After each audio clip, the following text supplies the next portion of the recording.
What's the meaning of bilateral symmetry?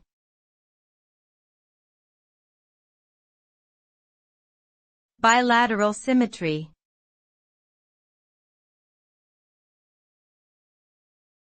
Bilateral symmetry.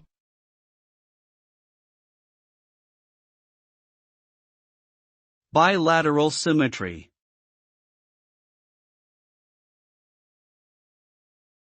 Bilateral symmetry.